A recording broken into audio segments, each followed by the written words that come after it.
پیارے انداز میں آپ حضرات سماعت فرما رہے تھے، مگر گزارش یہ ہے کہ آپ حضرات عشق غریب نواز میں تشریف لائے ہیں، محبت خواجہ میں محبت خواجہ کی محفل کو سجایا ہے، اور میں تو یوں کہتا ہوں کہ یا خواجہ غریب نواز، آپ کی محفلوں کو سجانا ہمارا کام ہے اور ہماری بگڑی ہوئی باتوں کو بنانا تمہارا کام ہے۔ تو ہر جملوں پر، ہر بات پر آپ سبحان اللہ، ماشاء اللہ، اور جب جب بھی نام نبی آئے تو پوری محفل جھوم کر یوں کہیں صلی اللہ، کیا کہیں؟ صلی اللہ۔ تصویر محمد ہے، پڑھو، تصویر محمد ہے، بولو یار صلی اللہ۔ تھوڑا درود میرا بھی ہو جائے، تھوڑا درود تیرا بھی ہو جائے، اور تھوڑا تیرا تھوڑا میرا مل کر خواجہ کی بارگاہ میں مقبول ہو جائے، تو کہتے جائیں کہ تصویر محمد ہے، تصویر محمد ہے، چہرہ میرے خواجہ کا،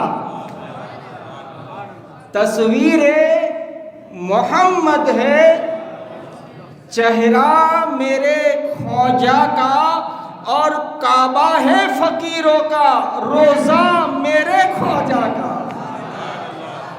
اور کعبہ ہے فقیروں کا، روزہ میرے خواجہ کا۔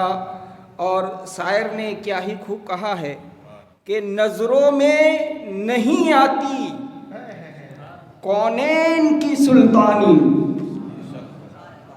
نظروں میں نہیں آتی کونین کی سلطانی، سہو سے نہ کمتر منگتا میرے خواجہ کا۔ تو سبحان اللہ، ماشاء اللہ، الحمدللہ کی صدا کو بلند رکھ کر اس محفل کو زندہ رکھنے کی کوشش کریں، اور سبحان اللہ کا جملہ یہ حدیث شریف میں ہے کہ خود آقا کریم علیہ الصلاۃ والسلام نے اپنے صحابہ کی مقدس جماعت کو جس جملے کو کثرت کے ساتھ پڑھنے کا حکم عطا فرمایا، وہ کلمہ کوئی اور کلمہ نہیں بلکہ وہ کلمہ سبحان اللہ ہے، وہ کلمہ سبحان اللہ ہے۔ اٹھتے بیٹھتے چلتے پھرتے سبحان اللہ و بحمدہ سبحان اللہ العظیم۔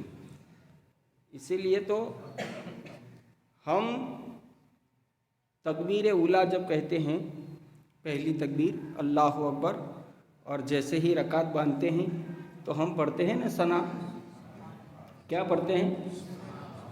ثنا، مگر ہم بھول بہت کرتے ہیں۔ بھول کیا کرتے ہیں کہ جب آپ حضرات امام کے پیچھے نماز پڑھیں، جب آپ امام کے، مسئلہ ہے یہ، مسئلہ بھی سمجھ جائیں، اور خواجگان کے صدقے میں اللہ ہمیں عمل کی بھی توفیق عطا فرمائے۔ کہ ہم بھول کرتے ہیں، کیونکہ جب ہم جماعت سے امام کے پیچھے نماز پڑھیں گے تو جب امام اپنی قرأت کو شروع کر دے گا تو پھر آپ کو آرڈر نہیں ہے کچھ بھی پڑھنے کا۔ یہ مسئلہ آپ خوب جانتے ہیں، سب کو معلوم ہے کہ بھئی امام کے پیچھے ہم جب بھی نماز پڑھیں تو ہمیں کچھ ثنا بھی نہیں پڑھ سکتے، کچھ نہیں پڑھ سکتے، ثنا بھی نہیں پڑھ سکتے۔ تو ہم کیا کرتے ہیں، امام اللہ اکبر کہہ دے اور ہماری سب بھی پوری نہیں ہوتی، رکعت باندھنے کی تو بہت دور کی بات ہے، اللہ تو آئی جا، اللہ تو آئی جا، تو آ کری دے، تو آ کری دے، وہاں تک امام اپنی ثنا پڑھ کے قرأت کو شروع کر دیتا ہے، تو پھر آپ اپنی ثنا کب پڑھو گے؟ اس بات کو آپ یاد رکھیں، جیسے ہی امام جب مؤذن متکبر تکبیر پڑھنے والا حی علی الصلاۃ اور حی علی الفلاح پر آ جائے تو ہماری صفیں مکمل ہو جانی چاہیے، ہماری صفیں بن جانی چاہیے. اور پھر جیسے ہی امام کہے اللہ اکبر، امام کی اللہ اکبر کے ساتھ اپنی رکعتوں کو آپ باندھ لیں اور پھر کہے سبحانک اللہم. تو گویا جب ہماری نماز کی ابتدا ہے تو سب سے پہلے وہ کلمہ سبحان. پھر رکوع کرتے ہیں تو کیا کہتے ہیں؟ سبحان ربی، رکوع میں سبحان ربی عظیم. تو اس میں بھی کلمہ سبحان.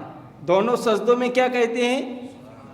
سبحان ربی اعلیٰ، سبحان ربی اعلیٰ. تو اس میں بھی پہلا کلمہ گویا کہ رب ہمیں یہ طریقہ دے رہا ہے، رب ہمیں یہ سلیقہ دے رہا ہے کہ اے بندے جب نماز میں آ جائے تو کہتا جا سبحان اللہ، رکوع میں جائے تو کہتا جا سبحان اللہ، سجدوں میں جائے تو کہتا جا سبحان اللہ. بس اسی عادت کو بنا کر مسجد سے جب باہر جانے لگے تو کہتے جانا سبحان اللہ، بازار سے گزرے تو کہتے جانا سبحان اللہ، اب مارکیٹ میں ہے تو مارکیٹ میں بھی کہتے جاؤ سبحان اللہ سبحان اللہ. چاہے تو کوئی بھی کام کر رہا ہے بس تیرا یہ کلمہ ہونا چاہیے، اے اللہ تو پاک ہے، اے اللہ تو پاک ہے.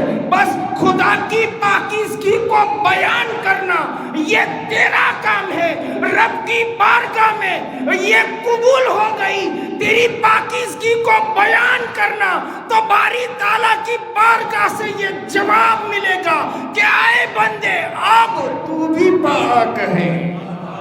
تو گویا سبحان اللہ یہ عظیم کلمہ ہے، اس ورد کو بنائے رکھیں. یہی سرکار فرماتے ہیں کہ زبانوں پر سب سے زیادہ ہلکا اور آسان ہے مگر بروز قیامت میزان پر سب سے زیادہ بھاری ہے. وہ کلمہ سبحان اللہ ہے.